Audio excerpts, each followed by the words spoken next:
Idol ko nung araw yan. Hinahangaan ko yan nung ito ay isa pang TV personality. Ginamit niya yung kanyang posisyon para makakuha ng prangkisa yung anak niya.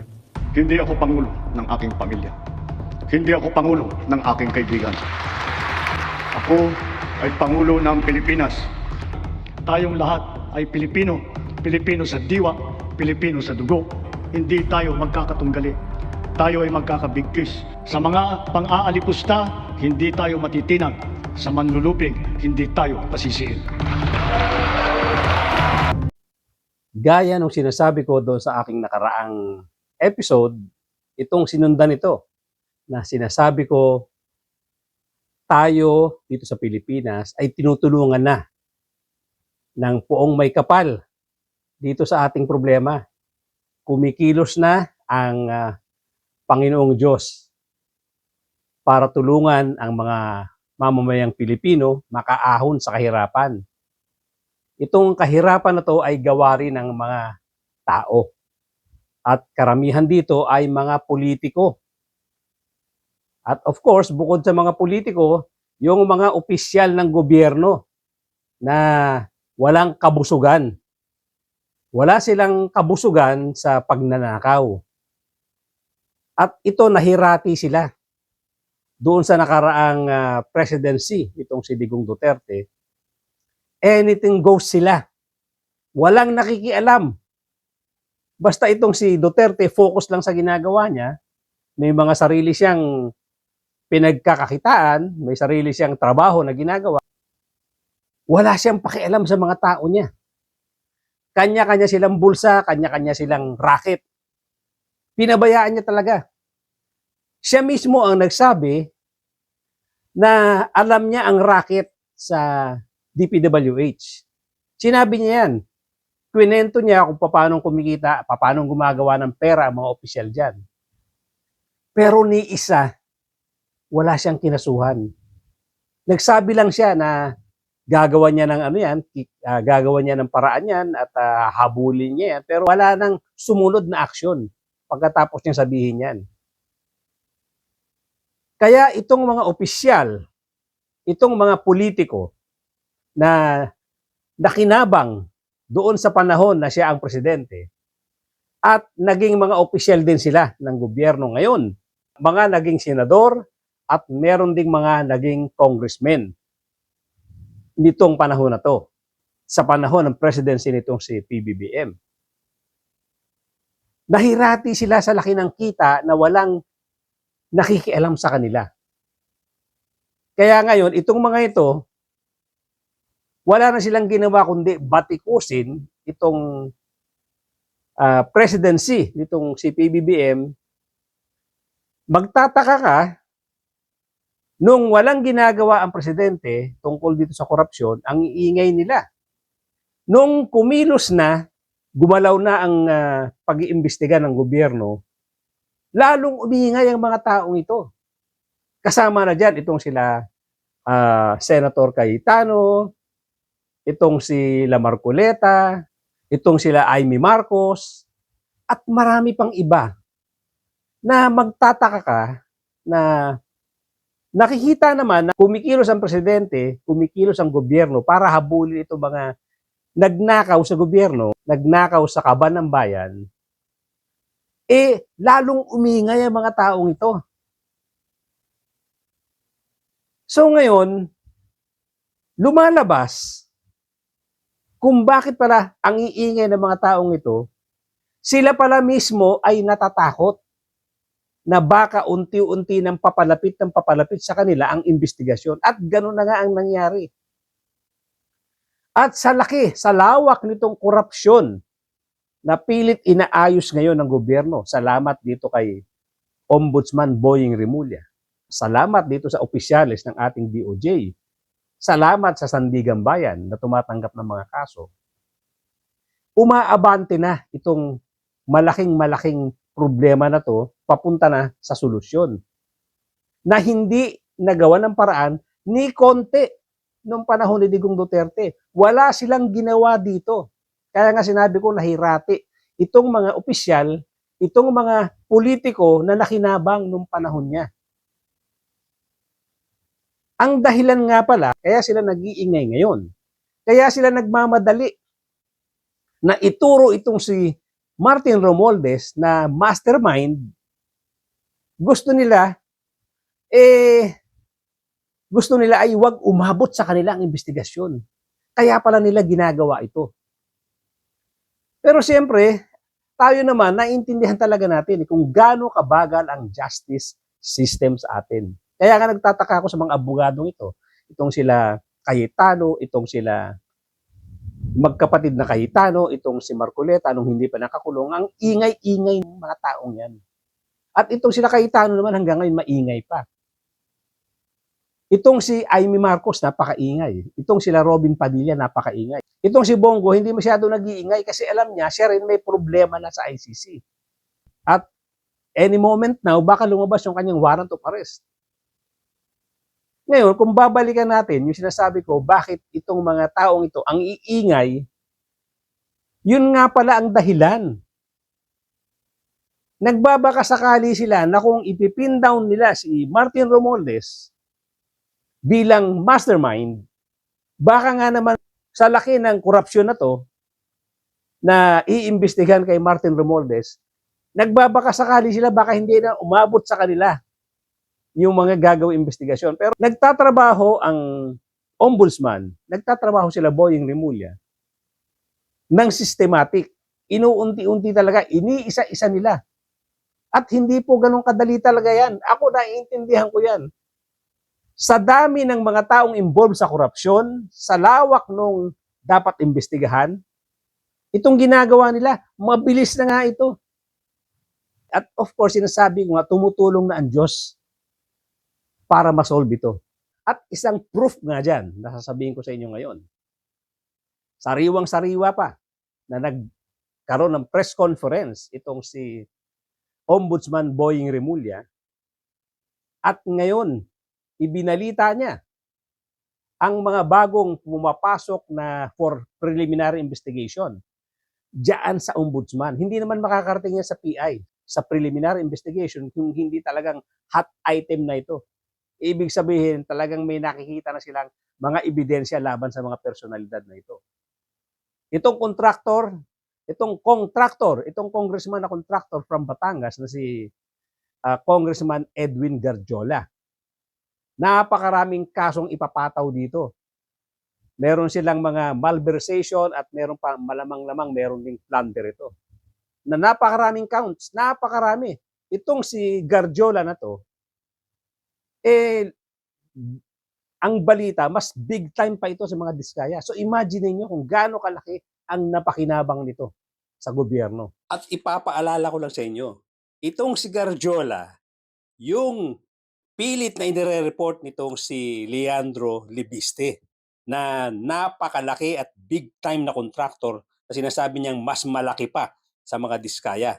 Na pilit niyang isinusumbong na may mga anomalya. At gaya nga na sinasabi ko dito sa mga una kong pananalita dito, ang kadahilanan ng mga pagkilos, pananalita ng itong mga politiko na to, nagsusumikap sila na maiiwas ang kanilang mga sariling problema, ang kanilang sariling mga tinatago na anomalya na sana ay wag nang maimbestigahan sa pamamagitan ng pagtuturo doon sa ibang mga nasasangkot daw sa anomalya. Baka nga naman sakali, wag nang umabot sa kanila ang investigasyon na ngayon ay hindi na mangyayari at maririnig ninyo dito kung sino yung mga sinasabi kong masasangkot na panibago. At ang pinakamainit na balita na akala natin hindi na kumikilos, akala natin ay makakalusot na, itong balita na nasa preliminary investigation na rin itong problema nitong si Loren Legarda at nitong si Leandro Libiste. At malamang-lamang sinasabi nga ni Ombudsman Boying Rimulya na plunder case din ito. Kaya ito sinasabi ko, mga kapatid, mga kababayan, kumikilos na rin ang kamay ng Diyos. Tumutulong na siya para isolve ito dahil super laki talaga ng problema natin sa korupsyon. Na kung hindi tutulong ang Diyos dito, baka maraming mga tao rito, maraming personalidad ang makalusot.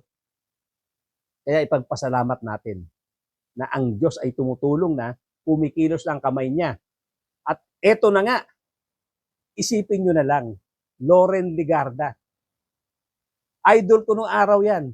Pinahangaan ko yan nung ito ay isa pang TV personality. Isipin mo na may involve sa malaking anomalyang ganito. Ito yung pinasok ng anak niya na kontrata sa gobyerno, nakuha nila ito nung panahon din ni Digong Duterte. Papanong lumusod ito kay Digong Duterte? Ano ang impluwensyang ginamit ni Loren Legarda? During that time, 21 years old lang itong si Leandro Libiste. Natural, ang kumilos dyan itong nanay, si Loren Legarda. So nakapag-establish itong si Loren Legarda ng napakagandang connect kay Digong Duterte. Kaya nakuha ang exclusive na franchise dito sa pagpo-provide ng solar power sa buong Pilipinas. Kaya walang nakapasok na ibang negosyante dahil nakuha nitong si Leandro Libiste ang kontrata. Exclusive. Isipin kung ganong kalakas yan kay Digong Duterte. Makakuha ka ng ganyang kalaking kontrata, tapos hindi niya i-deliver yung kanyang commitment sa gobyerno. Kaya napakalaking kaso nito. First time, sabi nga ni Ombudsman Boying Rimulya, Nobel case ito. Ibig sabihin, first time itong ganitong klaseng kaso dito sa Pilipinas. Napakalaki ng disadvantage na nakuha ng gobyerno dito sa kontratang ito. At of course, dahil sa power na sa pwesto itong si Loren Legarda, maganda yung pwesto niya sa Senado during that time, na impluwensahan niya ang mga congressmen, na impluwensahan niya ang mga senador para ma-approve itong franchise ng anak niya. Ang hawak nitong si Loren Legarda at the time ay yung finance. Yung finance committee ng Senado na napaka-powerful. Dahil sa kanya, dumadaan ang budget. Kung ikaw ay isang senador, itong si Loren Legarda ang tamang tao para lapitan para mapabilis ang baba ng budget mo. Ang counterpart niya sa Kongreso, sa lower house, itong pwesto na hinawakan nitong si Saldico. Na very powerful din. Dahil sa kanila dumadaan ang mga pera. Kaya pakinggan natin itong pagpapaliwanag nitong si Ombudsman Boying Rimulya tungkol dito sa mga kasong ito. Punta ako rito para ibalita na may dalawang kaso muli. O dalawang set ng cases na ipa-file ang opisina for preliminary investigation. Ito ay laban kay Edwin Gadjola, isang congressman na contractor. Ilang counts yan? Malversation. Pero how many counts? Marami. 20 plus counts of malversation. And then, yung sa kabilang banda naman, yung isang kaso ipa-file natin, iba naman ang kanyang tema, ay laban kay Leandro Leviste at kay Senator Loren Legarda.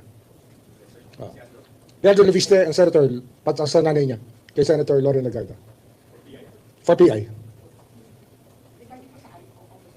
Yung unang kaso, contractor yon, yung yung mga ginawa niya na self-dealing sa loob ng Kongreso, tsaka yung trabaho na hindi dapat ginagawa ng isang congressman ay ginawa niya. Alam na, contractor, di ba? Alam nyo na yan, conflict of interest, TH, Republic Act 3019. Yung kay Leandro Leviste naman ay mabigat na kaso kasi yung kanilang pagkahawak na eksklusibo sa solar ay talagang nagdulot ng damage sa ating republika.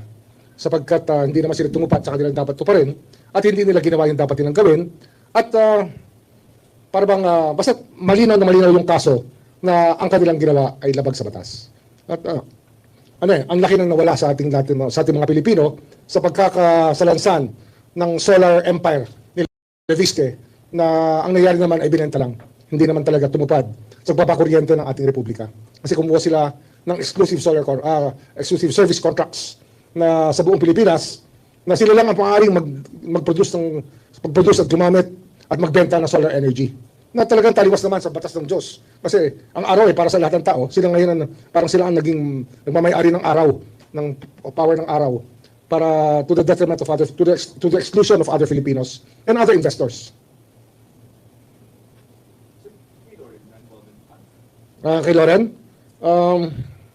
kasama siya, ano siya kasi, hindi naman makukuha na 21-year-old, 21 lang si Leandro nun eh. Yung prangkisa na exclusive, kung hindi tinulungan ng nanay niya na chairman ng Finance Committee ng Senado. Parang appropriations yan ng House, Finance Committee ng Senado. At ginamit niya yung kanyang posisyon para makakuha ng prangkisa yung anak niya.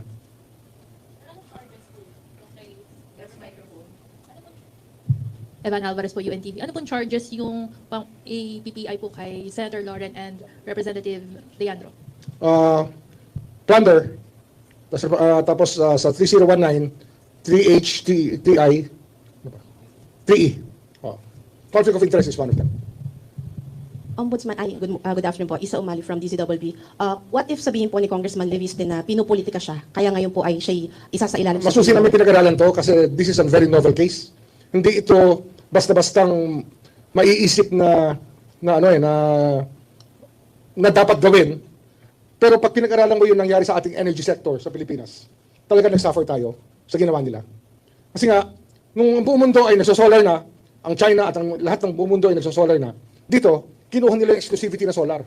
At saka may mga project talagang hindi matuloy-tuloy at hindi ma-on-stream, hindi magamit dahil pinipigilan sila ng Department of Energy dahil merong exclusive contract. Nangyari yan sa lalawigan ng Cavite.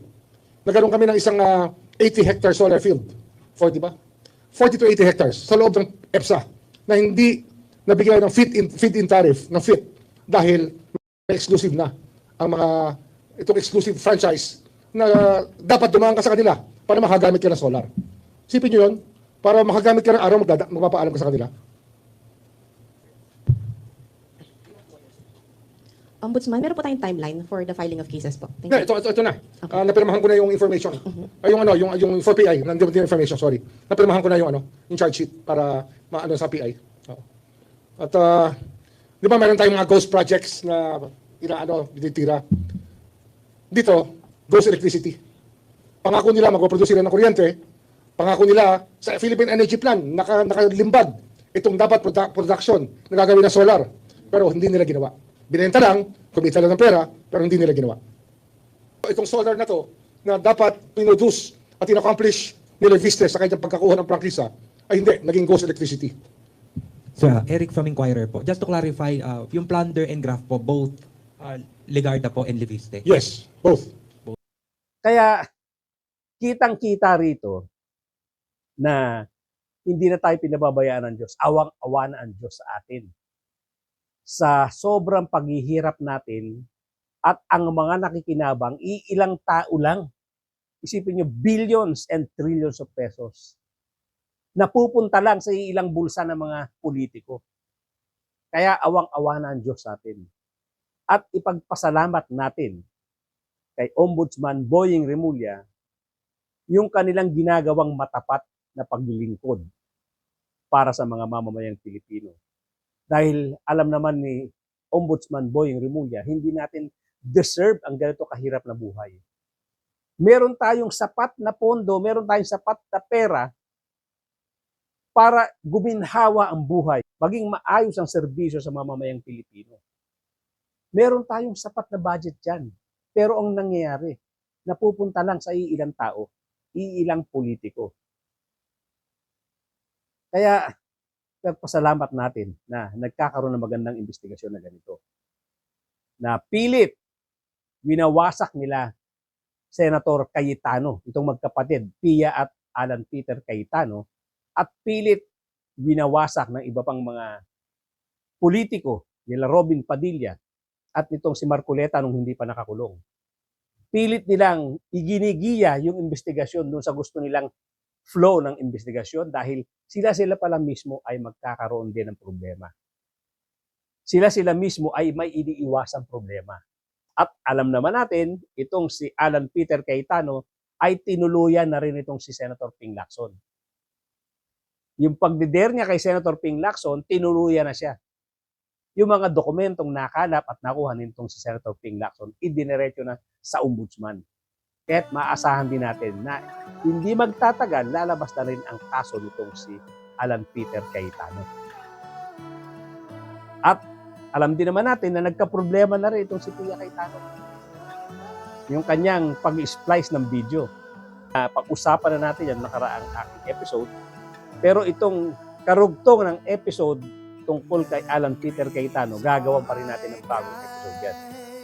For the meantime, ang gusto kong i-focus natin, ito ngayong problema na hinaharap nitong si Loren Legarda at nakikita natin na ang minority ngayon dyan sa Senado talagang mauubos na. Kailangan na rin kumilos ang majority. Later on, pag magde-decide na tungkol dyan sa threshold na pinag-uusapan natin sa impeachment ni Sara Duterte, dahil natitiyak ko, mababang-mababa na mabawasan sila ng mga 3 na namang senador dyan. Dahil baka dumating na rin yung ICC warrant of arrest ni Bongo. So ang matitira sa kanila ay iilan na lang. So kung sila ay 10, nabawasan na ng 2, 8. At kung mababawasan pa ng 2, ibig sabihin yan, 6 na lang. Kung tama ang bilang ko. So malamang-lamang, pag nag-decide ang impeachment court, kung magde-decide na sila sa paghatol dito kay Sara Duterte, malamang-lamang talagang idulog nila sa Supreme Court ang bagong threshold ng bilang, kung ilan ang tamang bilang para i-convict itong si Sara Duterte. So hanggang dito lang po muna mga kapatid, mga kababayan. Thank you so much for joining me today. At doon po sa mga bago lang sa aking channel, please subscribe, please hit the notification bell, pati na rin po yung like button. Paki-share na rin po. At uulitin ko, importante po sa mga bago lang na mag-subscribe po tayo. Malaking tulong po sa amin yung inyong subscription. At again, mga kapatid, mga kababayan, thank you so much for joining me today. At ladies and gentlemen, magkita-kita po tayo.